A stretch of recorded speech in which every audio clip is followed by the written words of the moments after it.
از قلب تهران تا اسلام آباد آمریکا تسلیم شد، اما این پیروزی تنها مال ما نیست. برادر، تو میان آتش و خون ایستادی، مکر ظالمان را ویران کردی. این صدای تشکر ایران است. پیروزی ایران در دست پاکستان،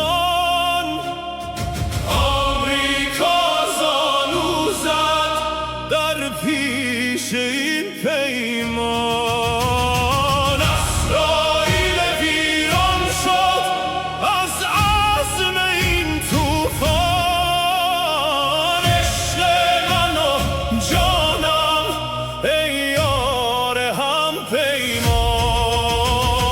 تشکر پاکستان، تشکر پاکستان.